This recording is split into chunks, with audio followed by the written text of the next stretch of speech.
All right, founders, welcome back. We are here for part 2 of dealing with debt. We are joined by Nail the Number Pro, Pamela Meger, Senior Vice President with MNP Limited. And Pamela just shared with us some really important insights on understanding the costs of debt and the obligation of debt. So if you haven't watched that, go back and watch part 1. But now part 2, we're going to start talking a little bit about managing the debt. Managing the debt that we have now, what we feel is manageable, and really kind of the steps that we can take to take control, right? I always say fear is usually rooted in uncertainty and anxiety is rooted in inaction. So small little baby steps to piece this together. So just to recap, in that first section, we talked about all the different types of debt that there are. As we start to look at managing debt, correct me if I'm wrong, Pamela, but I think probably the first step in all of this would be to list out what debt you have, to actually see it for what it is and put it all in front of you, as stomach turning as that might be for a lot of people. I don't know if you have any advice on that, and if you think that is the first step. What are your thoughts on that?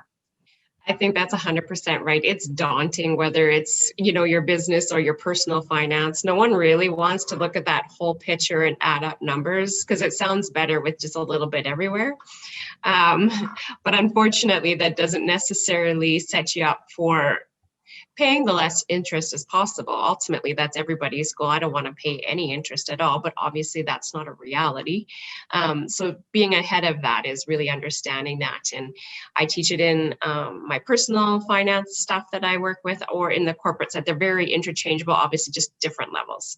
Beautiful. And so really listing out your obligations to Canada Revenue Agency, they have their interest rate changes, but it is right now, I think it's 5% interest compounded daily. And just simply failing to file a GST return could add more interest, and plus a failure to file a fee. So something that can start quite small can add up quite quickly. Yeah, so even if you can't necessarily pay it because things are a little tight, filing it on time, you're going to get out of probably a filing fee, a late filer fee, and interest on that late filing fee. So you can't pay it, say, at $100. Well, 150 is not going to help you, right? So yeah, my mind is still on 5% compounded daily. Sorry. My mind got stuck there for a moment. So for those of you that are watching or listening right now, please, in the show notes below, you're going to see there's a debt calculator there. Please download that tool, because in it you can list the debt. It'll ask you for the interest rate, and then obviously ask you for the payments that you're making right now.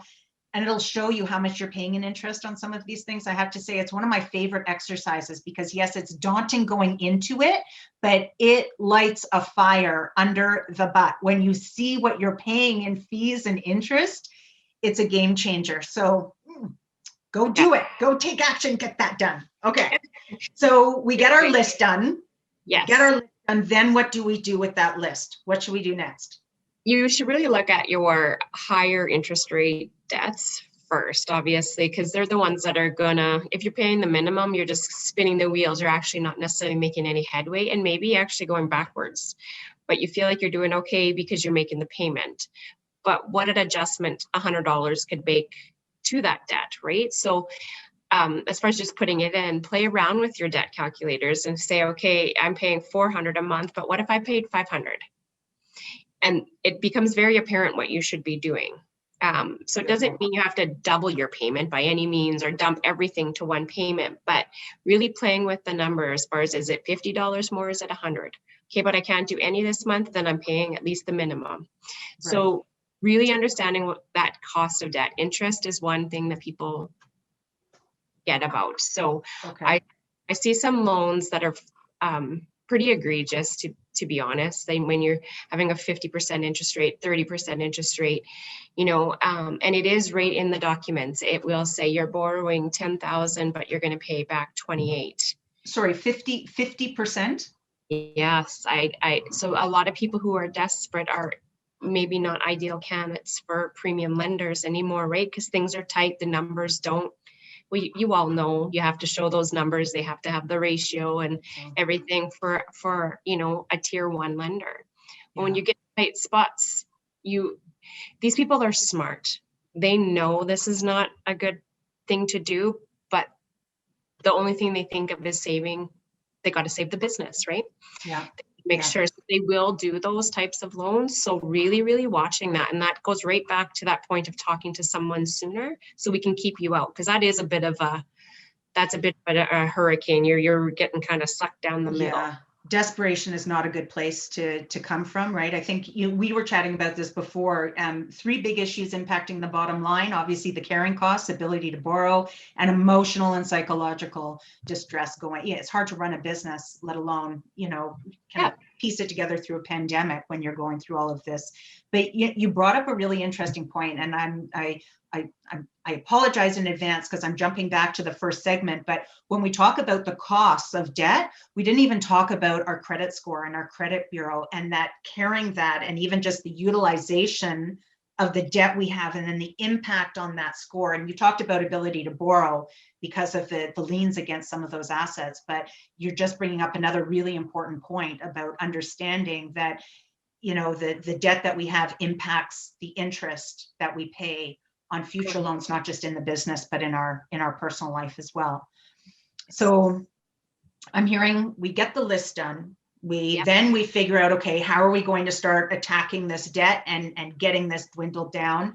We talked a little bit about interest rates. One question before I ask you another question about prioritizing, but on interest rates, what is the feasibility, do you think, these days of founders actually calling the lender and trying to renegotiate an interest rate, maybe on a line of credit or credit card, maybe on a fixed? I think that's a wonderful idea. I always encourage people to do that. What is the worst that's going to happen? They're going to say no, and you continue to pay 15% or 5 or 7 or whatever. 50. Right? Like, take any of it, right? So you make a call and you get it reduced to 12 from 15. Again, just plop that into your debt calculator. You know where you need to be, right? Beautiful. And if you're looking at your cash flow projections, if you start to play with interest rates, that'll give you a target as to, okay, if I can get to my 3 biggest and get that interest reduced by 2%, my projections become, and that's a selling point to say to the lender, yes, you're not getting this extra 3%, but I'm going to be able to get this taken care of. I'm going to be able to carry on. Like it's my cash flow is going to be a lot better, a stronger position. That'll leave me in a position to ensure that all my obligations are taken care of, right? So beautiful. You don't want to go into the bank and just simply say, I want a lower interest rate. Show them why. Show them that you've done your homework. Show them that you're looking at everything. You're just not focused on one thing. And it gives the bank a bit of confidence to know you're actually looking at your business as a whole. Beautiful. Not at their loans, and that really provides confidence to lenders when they know you're aware of all your other obligations. Show them your sheets, show them what you're working on, talk to them, right? Doesn't necessarily mean you want to go in full bore and open everything, but really giving them a snapshot as to what you're seeing, why you feel this is important, and this is why you're asking. I think that's a really important point, because it's not about necessarily having all the answers, right? When we write a business plan, we do a SWOT analysis: strengths, weaknesses, opportunities, threats. The plan never goes according to plan. Never, ever does it ever go according to plan. But it's about showing people that you're prepared for any potential eventuality that might come in. And just like you said, it's about seeing the numbers. With the vast majority of founders out there not even looking at numbers, right? Abdicating versus delegating, turning to their bookkeeper and accountant, saying, how long do we have? What's our runway? Not knowing it, not doing the costs. Lenders, I think, especially now through COVID, given the weight of and the gravity of our financial situation, not just for the founder, but for our country, are going to be doing a lot of due diligence going forward. So letting them know that you're working through all of this. Scenario 1 is this, scenario 2 is this. So with that being said, I think I'm going to pop in here too and just say that we'll add a cash flow template to our tools. So, to your point, Pamela, it's not about just understanding the interest that you're paying, but what does that impact if you're able to turn down a couple of points, or if you need to miss a payment here and then add 3 on the end, what does that start to look like? And this might be an interesting point just to I'm thinking again with my lender's cap on. we would lend to young entrepreneurs that were getting started in business, 18 to 39. And just like you said, the advice was, if something should come up, give us a call, because it wasn't just about renegotiating interest. It was about renegotiating payments. And if they needed a window, a breathing space, 3 months, 6 months to get things back on track, as a lender, it gave us the opportunity to hopefully, have a win-win there versus a guaranteed loss. Yeah. Right? Do you see that a lot with the founders you work with? Yeah, absolutely. And they get nervous about talking to the banks because sometimes they know their business. And I love the passion that when these people come in and they start talking about what they did, it's amazing. Like their compassion is amazing and it just lights up a room. Like they're so happy, but the numbers makes them very nervous. So that's probably one of the things I would say to people, you don't need to go be an accountant or do any of, but really get comfortable with the numbers. Ask your accountants lots of questions. Make sure you understand what is going on. Don't just be reliant on a bookkeeper, because that can also lead to issues. I see that often, right? So get involved with the numbers, although it's probably not their sweet spot, else they would have done something in numbers. Like they like to be out there selling, building, making, they will do what they love. Who doesn't? But right. So, but it doesn't mean you have to be in it and every day, but really understanding your numbers is really, really important. Yeah. I always say to founders, like, be able to defend the why. Why did you do it? Right. And it's not because so-and-so told me to do it. It's like, because option one was this, option two was this, so we went with this option, and it might not have worked, but here's the rationale behind the decision. You brought up so many good points there too. So what triggered when you were talking about this, where my mind went with this as well, when we were talking about listing all the debt, don't forget to list source deductions with CRA. I know we talked about the GST and the income taxes and the personal taxes, but I oftentimes see these source deductions as we got to catch up on those. Although usually they're pretty good. Every 3 months, you usually get that call, where are you at, right? And so that tends to help. Okay, so back to managing. We've got our list now. First step is looking at the interest. Where can you start to mitigate some of that interest? Maybe renegotiating some of the principal payments on those loans as well.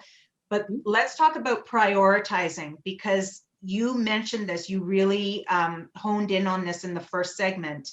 There are some debt that come with stiffer consequences, like shutting down your account, which would completely stop your operations altogether.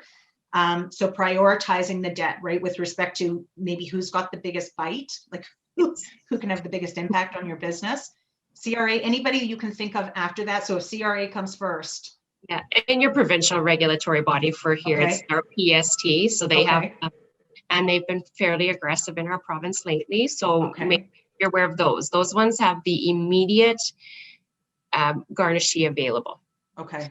Now, that doesn't mean you owe today, they're going to garnish you tomorrow. They will reach out to you. They will try to work something out with you. So again, that communication piece is key, but understanding where you're at. And then almost you should have online access to all those accounts through the website, through Canada Revenue Agency, but really watching that, because they can add in fees, they can add in non-filing fees, late filing fees, penalties, interest, this, that, like the fees can really add up. So you could be thinking, okay, I only owe 20 grand. I can catch that up in month 2, 3.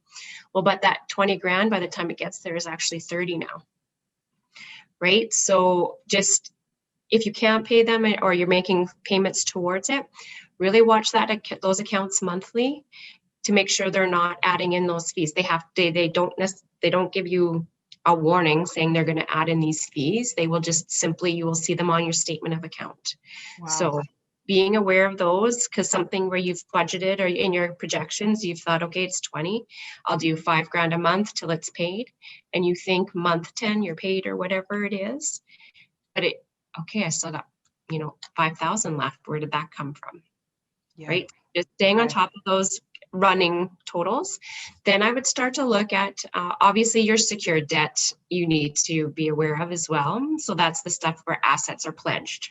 Is this the personal guarantees that you're referring to? There are potentially personal guarantees on this, but it would say, okay, I have a trucking business. If I don't make my lease payment, they can't get my truck. So obviously those are key indicators. So making sure your projections reflect that. Then you kind of get to your accounts payables, your lease of maybe your commercial space, whichever. You really want to look at that. And I would say we call them like key suppliers. So who do we need? Well, you need them all, obviously, else you wouldn't have used them. But okay, if I don't have fuel for my semi, I have no business. So kind of looking at that rate. From an operational perspective. Yeah, who do we need to ensure we have? And I'm not saying don't pay everybody, because obviously you want to look at that. I would also indicate either through some sort of way where you do have a personal guarantee as well. So you're aware of where those are at, and they're very easy to indicate. Like when you look at your payables, okay, I got a personal guarantee there, where are those totals at? And that's just from an owner's perspective, is just being aware where your liabilities are lying. Okay, perfect. Most of the time your operating line will have a personal guarantee as well. So just, it's not saying they take a higher priority, just know if there's a limit. So that sometimes I'll always ask people, is there a limited personal guarantee? I don't even know, right? So trying to find out if there's a limited or unlimited. Initially, if it's a brand new, it's probably unlimited. Okay. All right, Pamela. So what I'm hearing in managing, just to go through this list again, get all your debt down in one place, list it all out, understand the interests and the costs, consequences of each one of these pieces. Then we take a look at the interest, see if we can make any calls, renegotiate interest, renegotiate payment plans, look at the principal, look at the prioritization of, like you said, we've got different lenders that can have different impacts in the business. And out of all of this, well, I guess one other thing is that I'm hearing, get all of this into a plan. So it's not just your debt calculator, but understand how all of the, dare I say restructuring, but the managing of the debt is going to impact that bottom line. And then maybe most importantly out of this segment, I'm hearing communicate. Talk to these people, let them know where you're at, regardless of your situation, right? There's a lot of people struggling right now. This isn't going to be new to them or a surprise, right? No. And find win-win-wins out of all of this. Yeah, and obviously you want to take care of everybody. So you will actually be more successful if you can have these, and then creating those projections out, 6 months, but then putting your actuals in, and then continuing to adjust your projections. A lot of people will just do like a month or two out, but you need to get out there, because there's some that are maybe only semi-annual payments. And it really just helps the owner. Okay, like I have to ensure I have an extra $6,000 because that payment is coming up, or like that's a $30,000 payment coming up in 3 months. It takes the surprise out of your business that month, because if you're already a little bit stressed, the last thing you need is a surprise. Absolutely. And so making those projections and adjusting as you go, and keeping going with them. And they don't have to be anything fancy at all. Right. Just keep updating and put in actuals as the month goes, and then adjust accordingly. And it'll stop you from consuming your brain all day. So you can actually run a successful business, because you've looked at it. And even if you're stressing out a little bit, you can come back, look at your list of your things, you're back on track, and you carry on, right? It just, you don't have to remember everything. Stay calm and carry on. Stay calm and carry on. And you're right. I think just getting the numbers in front of you and on a sheet, get them out of here, get them on there, curbs the anxiety. You can say, okay, here's exactly. And then I think communication, like you said, it curbs the anxiety too, because a big part of that stress is not communicating that story. And once you communicate it, now you're in it together, right? Now everybody knows exactly where you're at, and it's about trying to find a solution that everybody will win. All right, everybody, that is segment 2. We are coming back for for segment 3, which are kind of, our alternative options. If you can't manage your existing debt, what can you look at? So we're going to tap out here for a brief moment. As always, download the tools. We've got the playbook and the worksheets and the workbooks for you down in the show notes. And just wanted to reach out again to and just give a hats off to our episode champion community futures of Manitoba. And they've got 16 offices across the province in rural Manitoba to support business owners through this process. So thank you again for the great work that you do. And Pamela, I'll see you back here for segment number 3, which is all about exploring our options. We'll see you back here in a bit, everybody. Bye for now.